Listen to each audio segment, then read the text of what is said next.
तक पढ़ा है, और इसलिए मैं कहता हूँ पढ़ने के लिए सभी को अवसर इसलिए देते हैं कि इसी के साथ साथ आप लोगों का जो श्लोक का जो वाचन है ना, सबका सही होगा।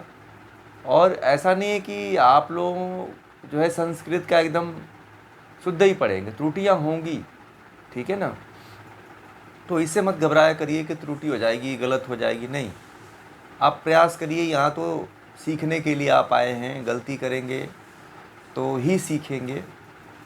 इसलिए सभी लोग प्रैक्टिस करें, इसका श्लोक पढ़ने का प्रयास करिए। अंग्रेज जो है, मैंने देखा अंग्रेज़ों के बच्चे और अंग्रेज जो है इतना शुद्ध जो है गीता के श्लोक पढ़ते हैं कि मैं जब जिस दिन देखा उसी दिन मैंने सोचा कि क्यों ना जो हमारे साथ लोग जुड़ रहे हैं उनको भी इसका जो श्लोक है उन श्लोकों का को बाँच करवाया जाए, उनसे पढ़वाया जाए, ठीक है, कि उनको भी मतलब इस तरह से पढ़ने की एक आदत बन जाए। तो इसीलिए आप लोगों से कहते हैं कि अंग्रेज जब बहुत अच्छी गीता पढ़ लेते हैं संस्कृत के, तो आप लोग भी पढ़ सकते हैं। और मीनाक्षी जी बहुत अच्छा पढ़ती हैं और इनका देख करके सभी लोग अभ्यास करेंगे, ठीक है। तो 14 श्लोक में भगवान श्री कृष्ण जो है गुणों के बारे में बता रहे हैं। कल आप लोगों ने पढ़ा था कि 3 गुण होते हैं। 3 गुणों के बारे में सभी को पता है। कौन कौन से गुण होते हैं? सत्वगुण, रजोगुण और तमोगुण, ठीक है। तो यह 3 गुणों वाली 15वें 14वें में कहते हैं कि यह 3 गुणों वाली गुणमयी प्रकृति मेरी दैवीय माया है। क्या है? भगवान ईश्वर की, ब्रह्म की दैवीय माया है। क्या है? एक माया है। ये प्रकृति क्या है? एक दैवीय माया है, अर्थात दिव्य गुणों के कारण यह दैवीय है, अलौकिक है, ठीक है। जिसके अंदर दिव्य गुण होते हैं उसे दैवीय कहा जाता है। ये भी नोट कर लीजिएगा कि जिस पदार्थ के अंदर दैवीय गुण होते हैं, दिव्य गुण होते हैं, उसे दैवीय कहा जाता है। इसका पार पाना कठिन है।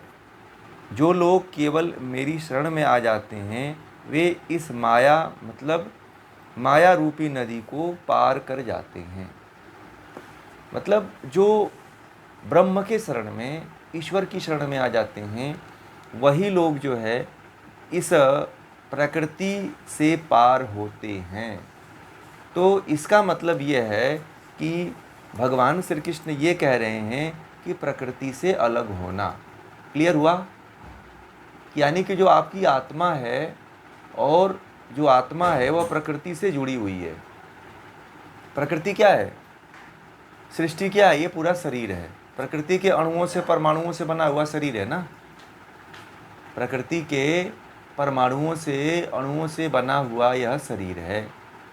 तो कहते हैं कि इस शरीर से अलग हो जाना क्या है? यही दुखों से छूटना है। वही मतलब जो लोग केवल ईश्वर के शरण में जा पाते हैं और प्रकृति रूपी जो माया है इससे तभी पार हो पाते हैं। और जब आप जानेंगे इस चीज़ को तभी पार होंगे कि प्रकृति क्या है और आत्मा क्या है। तो एक स्टेप भगवान श्री कृष्ण ने छोड़ ये दिया इसमें कि प्रकृति से पहले आत्मा को अलग किया जाता है। किसको अलग किया जाता है? आत्मा को। इसको ध्यान में रखिएगा, प्रकृति से सबसे पहले आत्मा को अलग किया जाता है, और दूसरा अलगाव जो है प्रकृति से ईश्वर का होता है। अब होता क्या है कि जो मनुष्य है वह प्रकृति को ही अपना स्वरूप मान लेता है। तो वो ये कहता है कि ये जो मेरी शरीर दिख रही है ना, बाल वाले चेहरे वाली, फेस वाली, नाक वाली, आँखों वाली, बुद्धि वाली, मन वाली, यह मैं हूँ, ठीक है। आप कहते हो ना कि ये मैं हूँ, फलाना नाम की हूँ, फलाना नाम का मैं व्यक्ति हूँ, कहते हैं ना ऐसा। परंतु आप हैं क्या ऐसा? बताइए, आप लोग ऐसे हैं? आप तो वो है ही नहीं है। ये तो प्रकृति है। अभी प्रकृति नष्ट हो जाएगी। अभी आपकी मान लीजिए किसी की मृत्यु हो गई, चाहे कोई मर जाता है तो उसका अस्तित्व रहता है? नहीं रहता है, उसका अस्तित्व तो पूरी तरह से नष्ट ही हो जाता है। चाहे कोई भी व्यक्ति हो, उसका अस्तित्व जो है नष्ट हो जाता है। इसका मतलब कि यह माया है। तो माया को अपने जीवन से हटाना है तो आपको यह समझ लेना है कि जो प्रकृति में हम फंसे हुए हैं, प्रकृति को अपना मान बैठे हैं, इसी कारण हमें दुख हो रहा है। और यह जो जान जाता है वही मुक्त होता है। समझ में आ गई बात? मुक्त कौन होता है? जो इसको जान जाता है कि यह प्रकृति क्या है, माया है, और ईश्वर के द्वारा रचित यह दैवीय गुणों से संपन्न है, अलौकिक है प्रकृति। अब आप लोगों को एक चीज और बता दूं,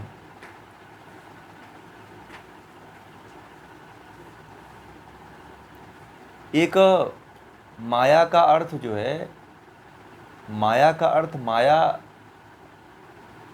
तो है, परंतु कुछ ऐसे गीता के ऊपर जो भी विद्वान हैं, उन्होंने जो इसके बारे में बातें बताई है कि गीता माया का अर्थ कला, कौशल, हुनर, कारीगरी आदि मानते हैं।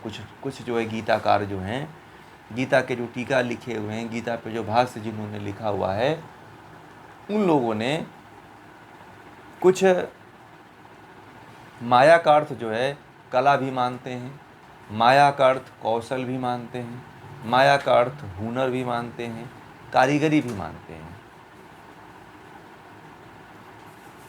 तो माया का तात्पर्य जो है, माया से, हुनर से, मतलब माया का अर्थ एक था हुनर, ठीक है ना? हुनर होता है ना, सबके अंदर एक विशेष तरह का गुण होता है। तो हुनर से कुम्हार मिट्टी से क्या बना डालता है? घड़ा बना डालता है, बनाता है ना कुम्हार। मिट्टी से क्या बनाता है? कुम्हार जो है मिट्टी से घड़ा बना डालता है।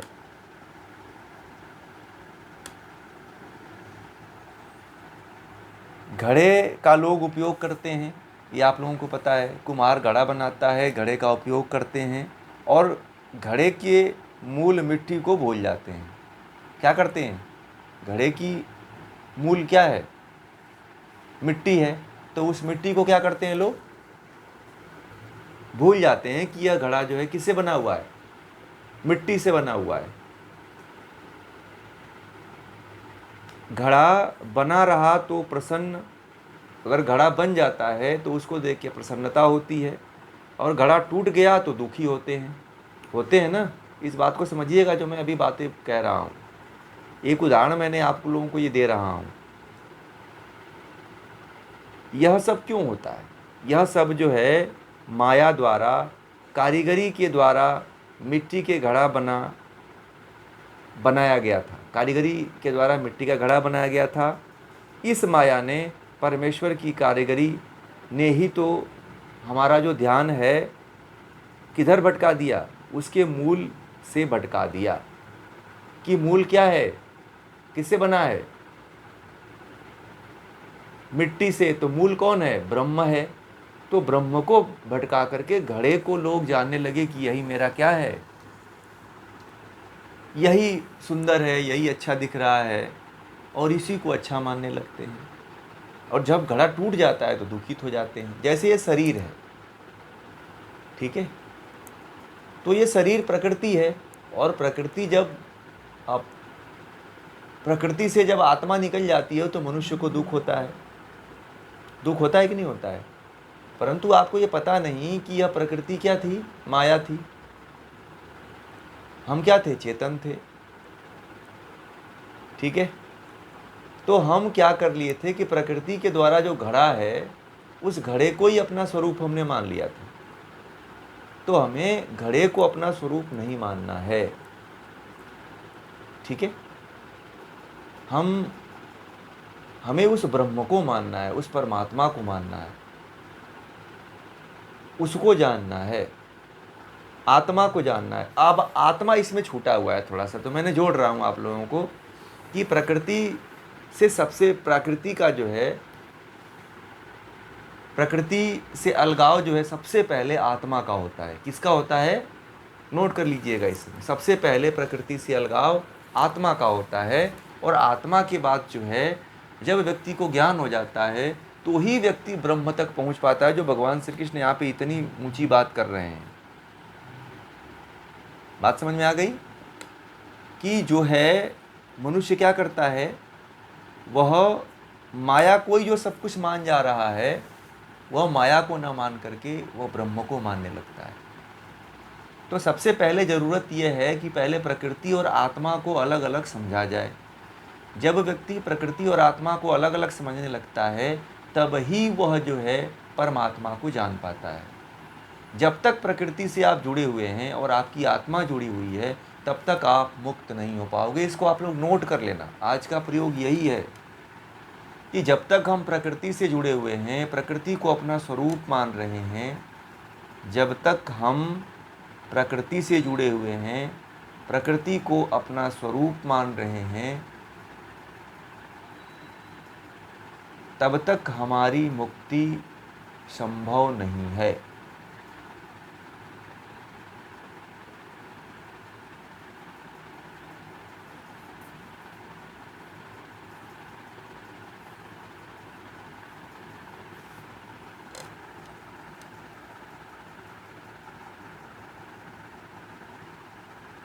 कन्फर्म हुआ?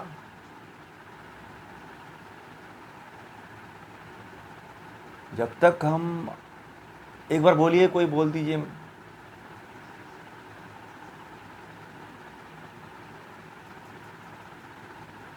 हाँ बोलिए बोलिए बोलिए बोलिए, इनको बोलिए।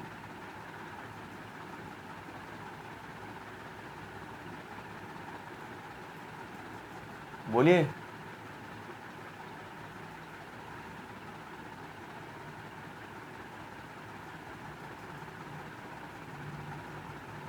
हाँ, जब तक हम प्रकृति को अपना स्वरूप मान रहे हैं, तब तक हमारी मुक्ति संभव नहीं है। ठीक है। और जब हम प्रकृति से आत्मा को अलग कर लेते हैं, और लिख लीजिएगा उसमें, जब हम प्रकृति से आत्मा को अलग कर लेते हैं तो ही हमारी मुक्ति का द्वार खुलता है। जब हम प्रकृति से आत्मा को अलग करते हैं तो ही हमारी मुक्ति का द्वार खुलता है। यह भी बहुत महत्वपूर्ण बात है। यह समझिए कि आप लोगों को मुक्त होने का रहस्य बता रहे हैं कि कैसे मुक्त होंगे। ये कहीं नहीं, किसी ग्रंथ में नहीं मिलेगा आपको। आप गीता पढ़ लोगे तो भी नहीं मिलेगा ये, कि आप मुक्त कैसे होगे। ये बात कोई नहीं कहता है जी।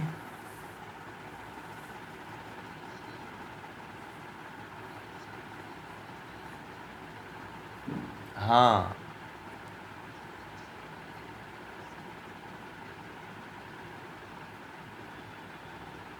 हाँ,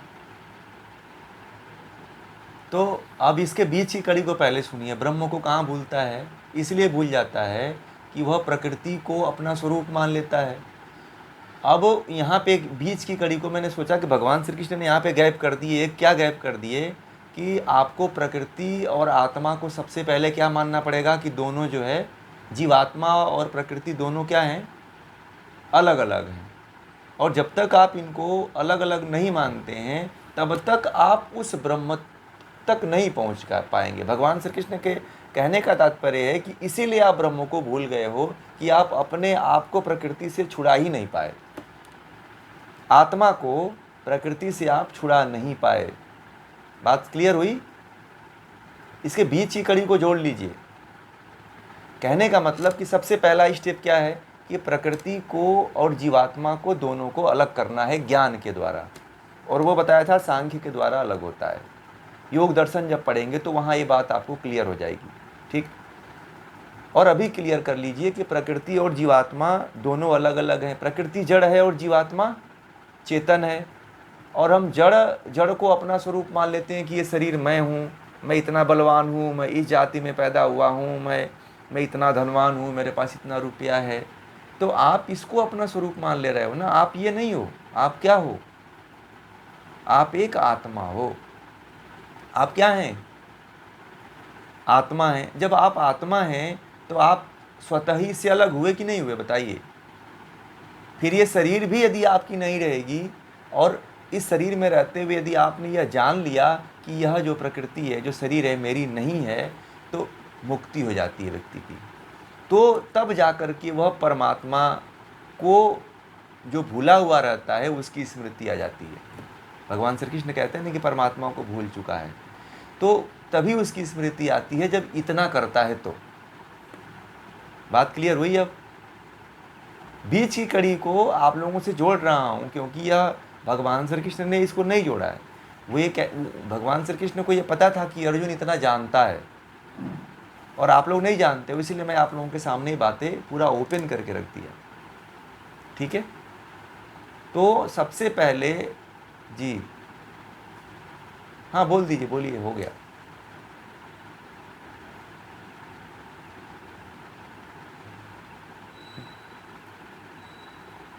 हाँ, शुद्ध आत्मा हो। तो ये देखिए, आप आत्मा ही हो, आप शरीर नहीं हो। हम लोग जो है शरीर मान बैठते हैं ना, जब शरीर मान बैठेंगे तब प्रकृति से कभी अलग हो ही नहीं पाएंगे आप। और जो व्यक्ति जो है प्रकृति से अलग नहीं होता है उसका जीवन सार्थक नहीं होता है, उसका जन्म लेना बेकार है। फिर तो वह संसार में ऐसे ही आएगा जाएगा, दुख भोगेगा, कष्ट भोगेगा, ये चलता रहेगा क्रम। ये कभी क्रम खत्म नहीं होने वाला है, उसके साथ यही चलेगा। फिर समझ रहे हैं आप लोग?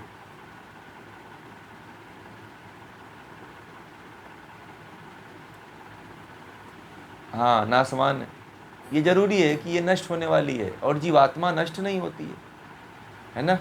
ये अनादिकाल से जो है और अनादिकाल तक रहेगी। चाहे प्रलय होगा तब भी जीवात्मा का अस्तित्व रहेगा। ठीक है, आप नहीं मरोगे, ये शरीर भले नष्ट हो जाएगी। कन्फर्म हुआ आप लोगों को? आप लोग नहीं मरेंगे, आत्मा रहेगी।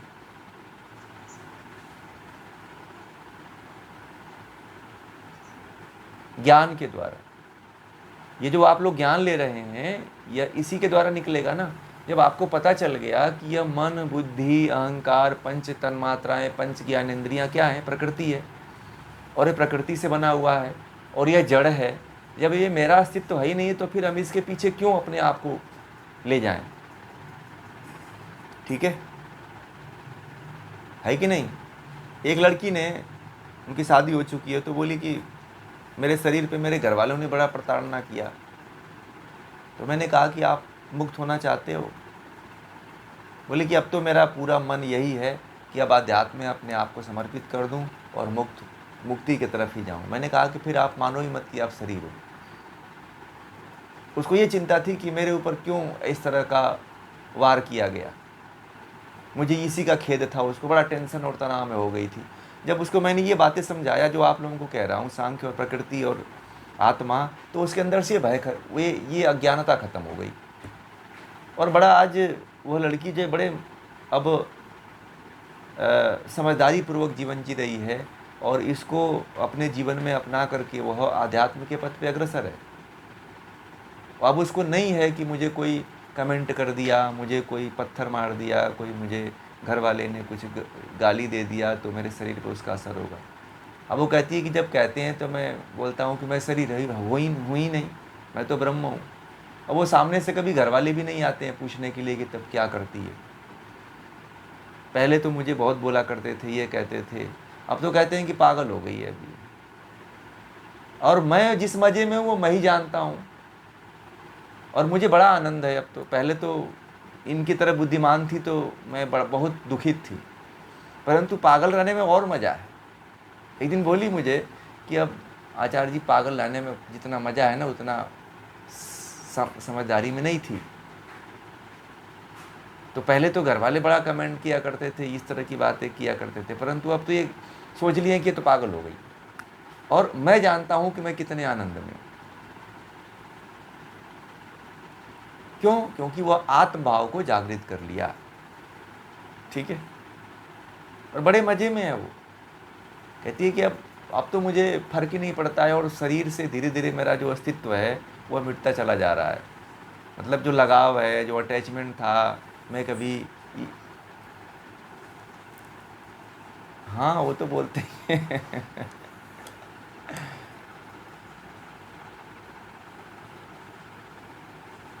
हाँ, फिर अलग मार्ग हो जाता। तो वह बोलती है कि अब तो ये जो शरीर भाव है ना, धीरे धीरे अब हमारे अंदर से मिटने लगा है और कोई फ़र्क नहीं पड़ता है, बड़ा आनंद आता है। अब उनको मैं देखता हूँ तो मुझे अंदर अंदर हंसी आती है और बड़ा आत्मग्लानि होती है कि ये क्या कह रहे हैं। मुझे तो कोई फ़र्क पड़ता नहीं है, मैं लेने वाली नहीं हूँ इनके शब्दों को। ठीक है, वो ये कहती है कि अब इनके शब्दों को मैं लेने वाला नहीं हूँ। और वो जब बोलते हैं तो मैं चुपचाप उनके मुंह को ही देखता हूँ, मुस्कुराता रहता हूँ। क्या करें। अब वो अब इनके पागलपन अब मुझे समझ में आने लगे। नहीं तो पहले तो ऐसा होता था कि ये मेरे सामने क्रोधित हो रहा है तो मैं इसे दुगना क्रोधित हो जाता था। ऐसा ही होता है ना कि आपके सामने कोई क्रोध करे तो आप क्या हो जाते हो। आपके घर में कोई आपको एक शब्द बोल दे तो फिर आप उसे दुगना क्रोध कर लेते हैं। तो बोलती है कि अब ऐसा होता ही नहीं है और मैं बड़े मस्ती में जी रही हूँ। तो ये भाव यदि जिसके अंदर विकसित हो गया ना, वो शरीर से ऊपर उठ जाता है। आत्म भाव एक ऐसा भाव है जो व्यक्ति निकृष्टता से उच्चता की तरफ बढ़ जाता है। जीवन के सबसे निम्न धरातल पे जीना बड़ा आसान है और इसमें से अधिकांशतः लोग ऐसे हैं जो जीवन के सबसे निम्नतम धरातल पे जी रहे हैं। हम लोग जीवन के उच्चतम धरातल को नहीं छू पाते हैं। पता है आप लोगों को कि हम लोग सबसे निचले पायदान पे हैं। थर्ड मतलब जनरल बोगी में अभी यात्रा कर रहे हैं जीवन की। समझ में आ गई। जीवन की जो हमारी यात्रा है वो किस बोगी में है? जनरल बोगी में यात्रा कर रहे हैं। जीवन में भले हम फर्स्ट क्लास एसी में और प्रीमियम में और तत्काल में और A1 में, A2 में, B2 में, second AC, third AC, first AC में यात्रा करते हैं, परंतु वास्तविक जीवन में हम किस बोगी में यात्रा कर रहे हैं पता है आप लोगों को ना? जनरल बोगी में ही यात्रा कर रहे हैं। इसमें पूरा ठूसे पड़े हैं। ठीक है, आप देखिएगा कभी अपने अस्तित्व को बैठ करके शांति चित्त होकर के कभी देखने का प्रयास करेंगे तो ये आपको पता चलेगा कि हम कितने निम्न धरातल पे जीते हैं। हमारे जीने का जो स्तर है ना, बहुत निम्न कोटि का है। हम बहुत बड़े हो गए हैं, हमारी उम्र हो गई है, रिश्ते में बड़े हो गए हैं, फिर भी हमारे जो जीने का स्तर है वह नहीं बढ़ा, वह छोटा ही का छोटा है। सभ्यता जो संस्कृति, इसी को संस्कृति कहते हैं कि व्यक्ति के जीवन और जीने का ढंग में परिवर्तन आए। और गीता यही तो परिवर्तन करना चाहती है। अब मैं क्यों कह रहा हूँ कि गीता में के क्लास में जुड़िए, इसीलिए बोल रहा हूँ ना कि गीता के क्लास में प्रतिदिन जुड़ने से आपके विचारों में, आपके संस्कृति में, आपके सभ्यता में क्या होगा? बदलाव होगा। और जिसमें बदलाव होगा वही ऊंचाइयों को न छुएगा। बताइए, वही छुएगा ना। और जो इसमें जुड़ना ही नहीं चाहता है, जो इसको सुनना ही नहीं चाहता है, वो कैसे कर लेगा बताइए? कोई अमृत की घूंट तो है नहीं, या पंडित जी को पैसा दे के कथा कहलवा लिया अपने घर पे ही। पंडित जी को बोल दिया, पंडित जी आप घर पे कथा कह लीजिएगा मेरे नाम से, तो पुण्य मिल जाएगा क्या? बताइए। आप मंदिर में जाते हैं, कहते हैं कि पंडित जी ये मेरे नाम से 10 लोगों को आप चढ़ावा चढ़ा दीजिएगा, तो क्या पंडित जी ऐसा करते हैं? हैं? या वो जो करते हैं वो आपको मिलने वाला है? बताइए, कहीं नहीं मिलने वाला है।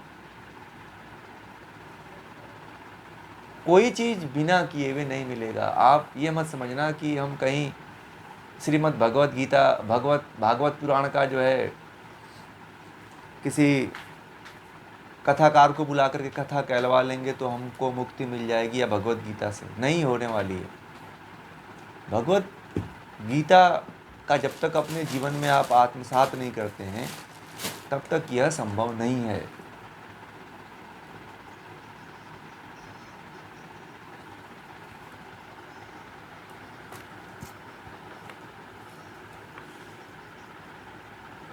करवाने से तात्पर्य ये है कि आप करवाइए, परंतु आप इस रास्ते पे चलिए ना। वहाँ पे करवाते हैं तो आप इस नहीं नहीं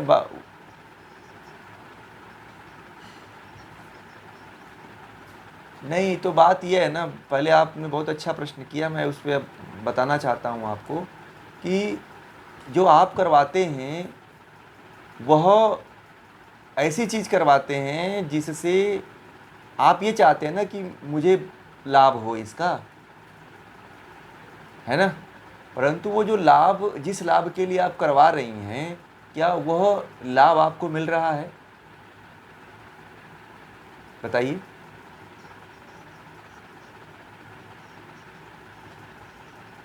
नहीं नहीं नहीं नहीं नहीं, आपका ये मत छोड़िए कि आपने पैसे दे दिया तो आपने कर्म कर दिया, नहीं।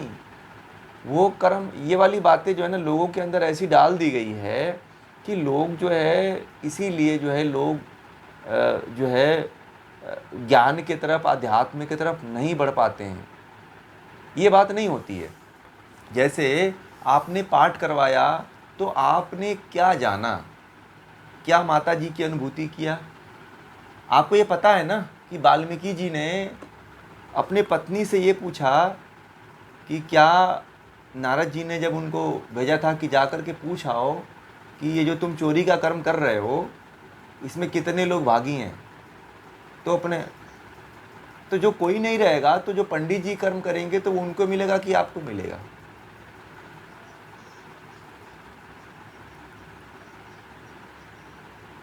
चार्ज से मतलब, अगर यदि आप चार्ज देते हैं और अपने जीवन में आत्मसात नहीं करते हैं तो नहीं मिलेगा, नहीं मिलेगा वो।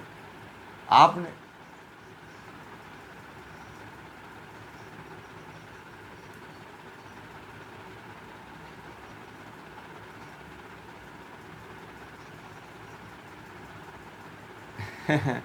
देखिए, नहीं करते हैं वो आप जो करते हैं, आपको गीता पढ़ने के बाद तो ज्ञान हो गया ना कि आत्मा क्या होती है। आत्मा को तो क्या होती है कि आत्मा जैसे मरती है उसका क्या होता है, पुनर्जन्म हो जाता है। और कोई भी आत्मा जो है पितृलोक में नहीं बैठी हुई है आपके एक साल के साल में एक बार भोजन करने के लिए, है ना। और उस एक साल साल में एक बार भोजन देने से उसका पेट तो भरेगा नहीं। जब हमारे,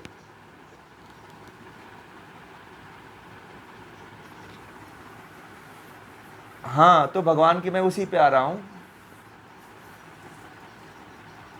नहीं, बहुत अच्छा आपका प्रश्न है, मैं उसी पे आ रहा हूँ। मैं ये कह रहा हूँ कि देखिए, जो भी आप कथा कहलवाते हैं या कुछ पूजा पाठ करवाते हैं, जब तक आप किसी दूसरे से करवाते हैं तब तक वह आपके जीवन में फलित नहीं होगा।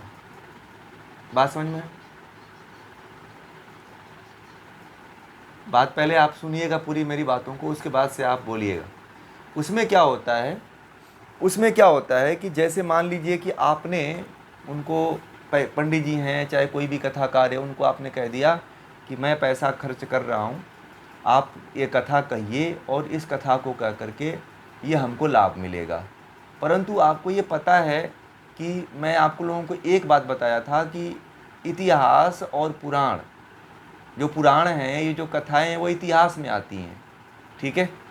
तो इतिहास का पाठ करने से आपको मुक्ति नहीं मिलने वाली है। हाँ, आपको एक प्रेरणा मिलेगी केवल कि आप इस रास्ते पे चलो, ठीक है, कि मतलब ऐसा बनो। परंतु मुक्ति के मार्ग में जब तक आप मुक्ति वाले ग्रंथों और मुक्ति वाले ज्ञान को नहीं, आप उसका नहीं, जब तक आप पाठ करवाएंगे, उसको आप अपने जीवन में आत्मसात नहीं करेंगे, तब तक मुझे नहीं लगता है कि आपका जीवन सफल होगा। भगवान श्री कृष्ण ने दूसरे से लेकर के 6वें तक अध्याय में कहा है कि कर्मकांड से कोई फायदा नहीं होता है। कर्मकांड के बारे में कहा है ना, आपने शायद जुड़ी थी कि नहीं जुड़ी थी, कि कहते हैं वो कि कर्मकांड जो है ज्ञान योग से भी नीचे है, उसका कोई अस्तित्व नहीं है, उसका कोई फल नहीं मिलता है। उन्होंने कर्मकांड को, भगवान श्री कृष्ण ने नकार दिया, ठीक है। उन्होंने कहा कि ज्ञान यज्ञ करो, कर्म योग करो, निष्काम कर्म यज्ञ करो। और इसके लिए सबसे पहले आपको क्या करना पड़ेगा कि जो आप आपके अंदर अज्ञानता है, इसको दूर करिए। मान लीजिए आपने कथा तो करा के चले गए, परंतु आपके अंदर का ज्ञान मिटा क्या? मैं ये पूछता हूँ, अज्ञान मिटा क्या आपके अंदर का? अज्ञान वैसे का वैसे ही है ना। मैं कहता हूँ कि आपने 15 दिन का कथा कहलवाया, क्या आपके अंदर 15 दिन में परिवर्तन आया क्या? आप जब मरने वाले हैं, आप जब मरने वाले हैं, जब मर कर के जाएंगी, तो आप क्या संस्कार लेकर के जाएंगी? जब जो कर्म आपके द्वारा होगा ना, जितना आपके मन बुद्धि चित्त इंद्रियों के द्वारा होगा, वही जाने वाला है। बाकी किसी दूसरे के द्वारा आप करते कराते हैं तो वह कर्म आपके साथ नहीं जाएगा।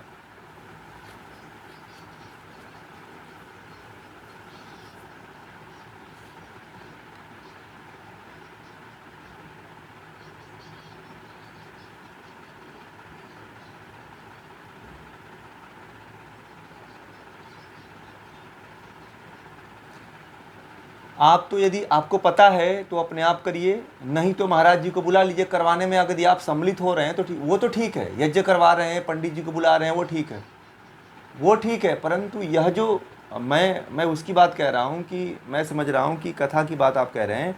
मैं इस ऐसे ऐसे लोगों को देखा हूँ, ये तो चलो ठीक है, आप यज्ञ करवा लो बुला के, है ना, उसमें कोई फ़र्क नहीं, वो तो चलो आप उसमें सम्मिलित हो रहे हो, कोई बात नहीं है, वो तो आपके उसका उसका फल कर्म कांड का आपको मिलेगा। परंतु ये जो ज्ञानात्मक जो आप जैसे कि पाठ करवाते हैं ना लोग, जैसे कि 15 दिवसीय 9 दिवसीय कथा कहलवाते हैं ना, तो उनकी मैं बात कहता हूँ। मैं उनकी मैं बात कर रहा हूँ कि उसमें जो क्या होता है कि जो कथाएं होती हैं, उस कथाओं में लौकिकता ज़्यादा होती है। ठीक है, लौकिकता ज़्यादा होती है, ज्ञान कम होता है। ठीक है, मैं ये नहीं कहता हूँ कि आप, हाँ, आदमी की व्यवस्था में ही आप रहते हो और लौकिकता इतनी ज़्यादा होती है कि फिर आप उससे ऊपर नहीं उठ पाते हो। इससे बेटर होता है कि जो ग्रंथ और जो वही कार्य हम करवाएं कि जिससे हम हमारी चित्त में परिवर्तन हो, हमारे मन का परिवर्तन हो, हमारा परिवर्तन हो और हम उन्नति के और मुक्ति के पथ पर आगे जाएं। ठीक है, यह कार्य करने के लिए मैं कह रहा हूँ कि आप वह कार्य करिए कि जिससे आपके जीवन में परिवर्तन आए। ठीक है, आप ये भी ध्यान दीजिए कि यदि आप डेली यज्ञ कराते हैं ना, यदि आप डेली यज्ञ करवाती हैं तो यज्ञ के अर्थ को समझिए कि यज्ञ के जो मंत्र हैं उनका क्या अर्थ होता है और उन अर्थों का चिंतन करिए। ठीक है, केवल मंत्र जपते जाने से कुछ नहीं होगा, उसके अर्थ को समझिए कि आखिर हम परमात्मा को जो आहुति दे रहे हैं, क्या उस आहुति का क्या तात्पर्य है। ठीक है, तो ही तो आप समर्पण अपने भाव रख पाएंगे। जी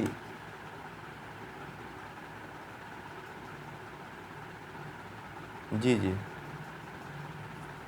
जी जी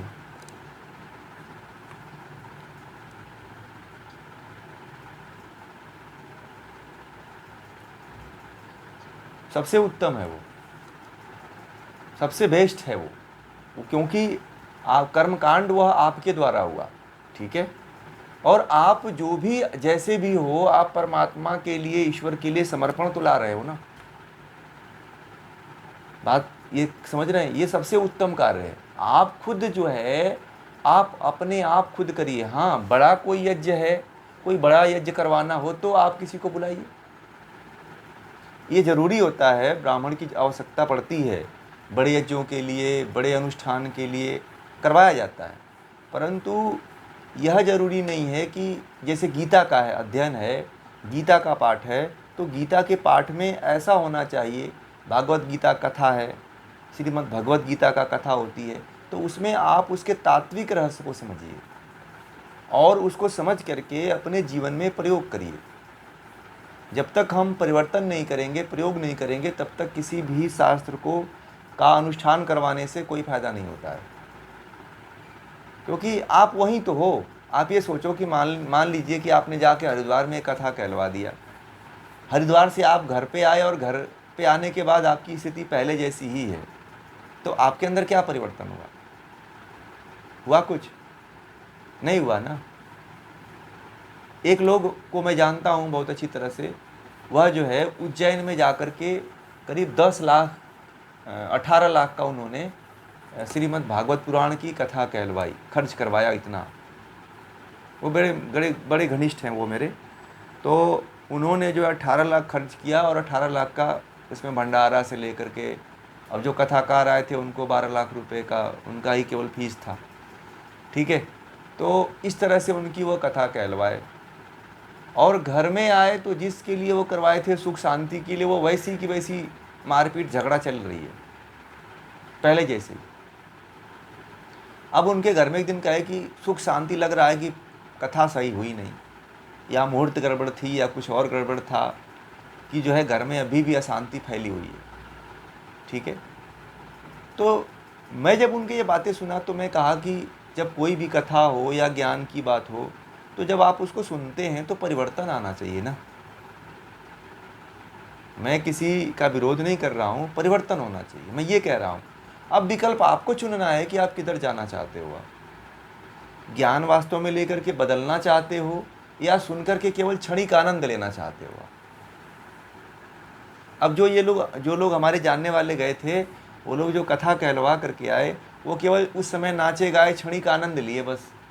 टोकरी में कृष्ण भगवान को लिए, राम जी को लिए और जन्मदिन मनाया, टॉफ़ियाँ फेंका, लुटाया, पैसे लुटाया, तो बस यही मज़े ही लिए वो 9 दिन। बोले कि बड़ा मज़ा आया, तो वह मज़ा घर आने के बाद फिर वैसे का वैसा ही फीका पड़ गया। फिर वही झगड़े, वही झंझट, वही समस्या, वही खींचातानी सब चल रही थी। तो मुझे बोले या क्या करें, कुछ समस्या बताइए या कुछ उपाय बताइए। और जिसके लिए हमने किया उसमें लग रहा है कि कुछ गड़बड़ हो गया है, कुछ व्यवधान आ गया हमारे। तो मैंने कहा और करवा लीजिए एक आध बार। बोले कि पैसा ही सब चला गया, 18 लाख चला गया। अब उनके पिताजी, हाँ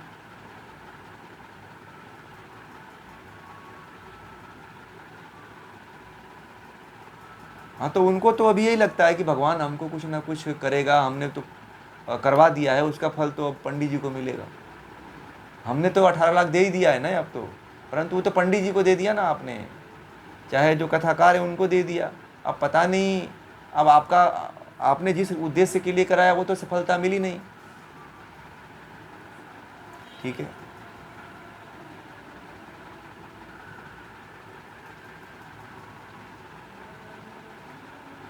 तो मैं बता तो रहा हूँ, मैं प्रत्यक्ष देखा हूँ। मेरे पास आकर के पूछे हैं सोल्यूशन कि क्या करूँ, अब इसका कोई उपाय आप बताइए।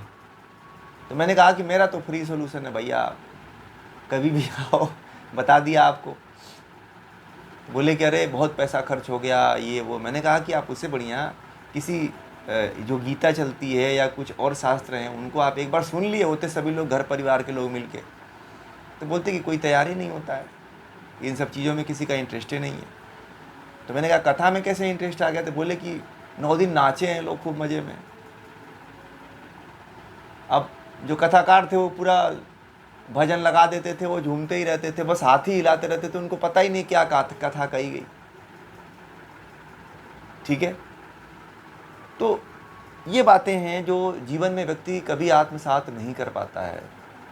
तो मेरे कहने का मतलब है कि आप कुछ भी पढ़िए, कुछ भी ज्ञान, जैसे कि महाभारत है या रामायण है या भगवत पुराण है, आप उसको पढ़िए तो अपने जीवन में आत्मसात करिए। ठीक है, अगर उस तरह की कथा नहीं है जो आत्मसात नहीं कर सकते हैं तो फिर वो मत करवाइए। आप क्यों पैसा और नाहक जो है, अब वो 18 लाख रुपए बर्बाद तो कर दिए। वो बोले कि रिटायरमेंट हमारे पापा हुए थे और उनके पास पैसा बचा हुआ था तो हमने लगवा दिया उसमें। मैंने कहा कि बहुत अच्छा किया आपने, ये भी एक नेक का ही काम है। तो आप लोग तो समझ सकते हैं इस चीज़ को कि क्या है। आप जब तक नहीं बदलेंगे, आपके मन, बुद्धि, अहंकार, इंद्रियां, ये सब में जब तक परिवर्तन नहीं आता है तब तक आप आध्यात्मिक नहीं हैं। आप लाखों अनुष्ठान कर लो, सब बेकार है। ठीक है, भगवान श्री कृष्ण इस बात को बार बार कहते हैं। और सबसे पहले महेंद्र जी ने कर्मकांड की बात पूछा था जब मैंने गीता पढ़ाना शुरू किया था, तो कि ये जो कर्मकांड है इन सभी बातों के लिए जो है उन्होंने पूछा था कि क्या इस कर्मकांड से हमारी मुक्ति हो सकती है या, तो मैंने कहा था कि इन कर्मकांडों से बहुत कुछ विशेष लाभ नहीं होता है, क्योंकि भगवान श्री कृष्ण कह रहे हैं जब तक आपको ज्ञान की प्राप्ति नहीं होगी, है ना, जब तक आपको, हाँ, और जब तक ज्ञान की प्राप्ति नहीं होती है तब तक आप कुछ भी कर्मकांड करा लो वो आपके जीवन में नहीं सफल होने वाली है। मैं देखिए, मैं आपको सीधा सीधा बता रहा हूँ, नहीं मैं आपको रास्ते से भटका रहा हूँ और ना ही मैं आप लोगों के साथ कोई छल या कपट कर रहा हूँ। जो शास्त्र में वर्णित है, जो अनादिकाल से चला आ रहा है, भगवान श्री कृष्ण ने अपने जीवन में अपनाया, वही पुराना ज्ञान मैं आप लोगों को दे रहा हूँ। इसमें मेरा कोई निजी स्वार्थ नहीं है, ठीक है। हाँ, आप भ्रम में पड़े हुए हैं तो आप इसका निराकरण कर लीजिए और उसका जो है आप परिवर्तन करिए। देखिए, ज्ञान है जो पवित्र कर सकता है, ज्ञान है जो बदलाव ला सकता है, ज्ञान है जो आपके अंदर की बुराइयां ख़त्म कर सकता है, ज्ञान है जो आपके घर में जो पारिवारिक क्लेश है उसको शांत कर सकता है, ठीक है। अब इतने दिन से आप लोग गीता पढ़ते हैं, अब तो आप लोगों को ये पता चल गया होगा और बहुत से लोगों के घरों में जीवन जीने की शैली भी बदल चुकी होगी। बदल चुकी होगी कि नहीं होगी, बताइए। आप इतने लोग हो, उसमें से कुछ ना कुछ तो ऐसे ज़रूर लोग होंगे इस गीता को सुनने के बाद उनके विचार में, उनके भाव में, उनके जीवन में परिवर्तन आया हो, ठीक है। महेंद्र जी देख, ठीक है। और दृष्टि जो है आप लोगों की बदल जाएगी। जो दृष्टि थी, पुरानी दृष्टि जो 50 सालों से जो आपके चित्त में बैठी हुई थी, वह दृष्टि बदल जाएगी। ये बातें आपको कोई नहीं बताने वाला है कि मुक्ति कहाँ से होने वाली है। मैं तो आपको मुक्ति का रास्ता बताता हूँ, कि मुक्ति के एक एक उपाय बताता हूँ कि आप इस तरह से मुक्त होने का प्रयास करो। देखिए, जीवन का उद्देश्य यही है। जीवन का जो उद्देश्य है, ये भी कोई नहीं बताता है कि मुक्ति की तरफ जाओ। लोग कहते हैं कि आनंद लो, काम, पीस, एकाग्र, यही सब शब्दों का नाम लेकर के लोगों को भ्रमित करते रहते हैं, ठीक है, कि एकाग्रता हो जाएगी, मन की शांति हो जाएगी। परंतु मन की शांति, एकाग्रता, ये सब जो जितने भी लोग करवाते हैं, इससे कुछ होने वाला नहीं है, जब तक कि ज्ञान कुछ नहीं होने वाला है। इन सब बातों को यदि जो व्यक्ति जीवन में अपने धारण कर लेता है, वह व्यक्ति को कभी दुख नहीं होता है, निर्भय होकर के चलता है। और आप लोग भी एक दिन निर्भय होकर चलेंगे। जिस दिन आप लोगों ने गीता के सभी अध्यायों को पढ़ लिया, समझ लिया, तो आपका जीवन देखिएगा कितना भिन्न हो जाएगा अन्य लोगों की अपेक्षा। और अभी भी हो गया होगा, ऐसी कोई बात नहीं, क्योंकि आपने एक पड़ाव गीता का पढ़ लिया है। गीता के 3 पड़ाव हैं, तो गीता के 3 पड़ाव में एक पड़ाव का आपने स्वाध्याय कर लिया है। अब जो है दूसरा पड़ाव चल रहा है, और दूसरे तक, तीसरे तक जाते जाते आप लोगों के अंदर एक बहुत बड़ा परिवर्तन होगा, ठीक है, जो आप ही लोग इसको समझ पाएंगे। दूसरा तो इसको नहीं समझ पाएगा, क्योंकि उसको उतना ज्ञान ही नहीं है, ठीक है। मैंने बताया जब अभी जो जिस लड़की का उदाहरण मैंने दिया, ठीक है, उस लड़की के अंदर केवल एक बात को लेकर के इतना परिवर्तन हो गया, तो आप लोग तो सुबह शाम जो है गीता का अध्ययन कर रहे हैं कि नहीं कर रहे हैं? आप लोगों को हर समय जो है गीता के और भी जो ज्ञान के वीडियो आदि जो है हम वो शेयर करते रहते हैं, कि विचारों का, कि आप लोग जो है उससे लाभ लेते रहेंगे अपने जीवन में, और आपके साथ लोग जो जुड़े हुए हैं उनको भी लाभ देते रहेंगे, ठीक है।